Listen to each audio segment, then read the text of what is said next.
There's so many beautiful places in Europe we are not aware of. So sometimes we go to super exotic destinations, not knowing that probably 1,000 kilometers is here, such a beautiful spring.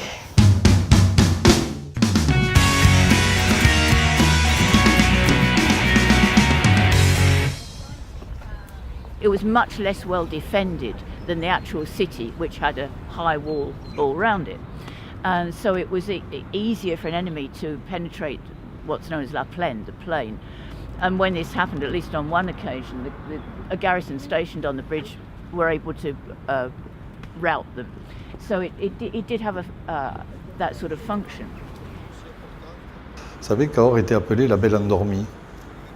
On essaie de réveiller cette belle endormie parce qu'elle est belle, c'est une très très belle ville et à un moment donné nous avons besoin vraiment de nous engager, prendre des risques, quelques risques pour enclencher des processus vertueux pour notre ville et notre territoire. What strikes me on the city in a way it's the contrast in the lively of the quarters. I mean it's quite different from the boulevard where you see everybody sitting down and going around with families, and on the old city center you didn't see almost no one.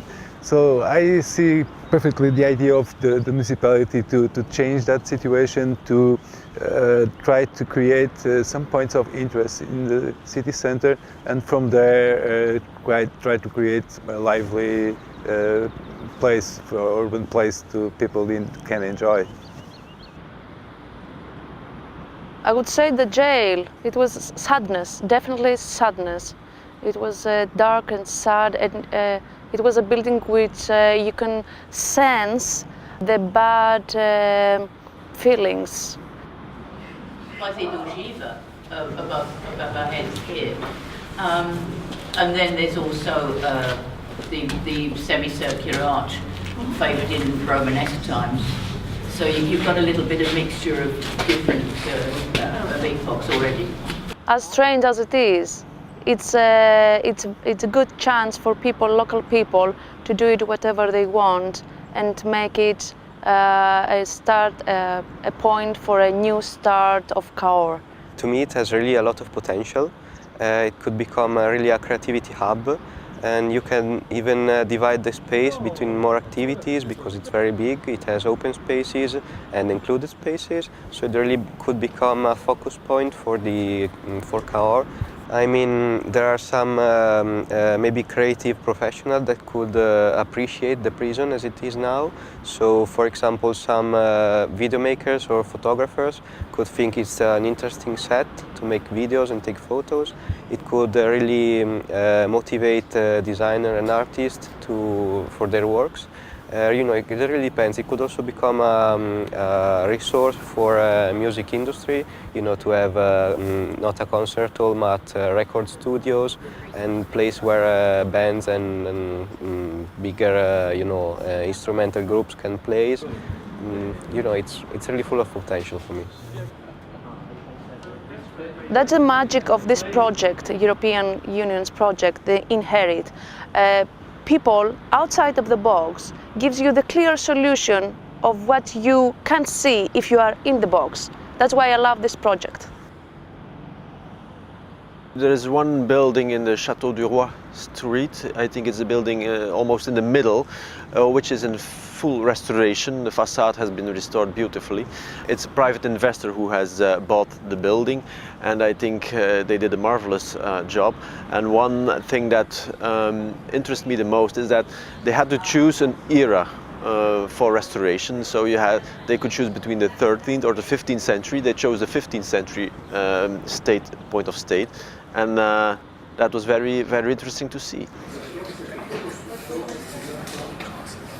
Probably nowadays we are used to wider streets, and the medieval streets are like they are. So probably that is the issue on the ground floor, how you can widen the ground floors to open up spaces with the yards. I know that you love to go to common dinners and visit the families and go outside. Probably this is a great opportunity for these ground floors to be opened up and flourishing.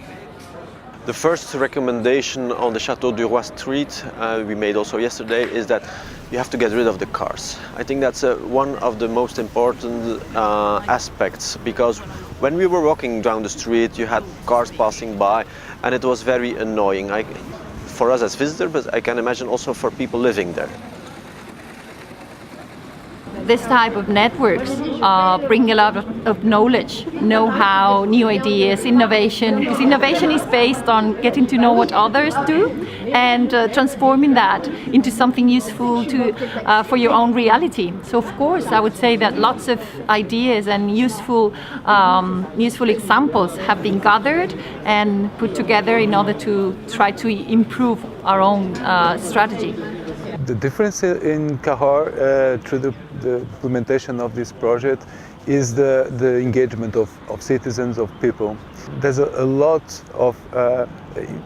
more involvement of citizens on the decisions, and it was for them also, I think they were surprised by the positive effect that it had on finding solutions for the city. What's specific about URBACT is to bring people together to find solution to complicated matters. And I think that's what Europe is about, because in a complex and even speeding world like we're living today, it's impossible to do alone, but if we come together and try to find solution, that's really at the base of European Union. Sometimes in these projects you don't feel the changes immediately. It takes some time to absorb all the changes, but as we go close to the end of the project, we feel that the outputs we are producing is already reflecting that change in perspective, which is very interesting.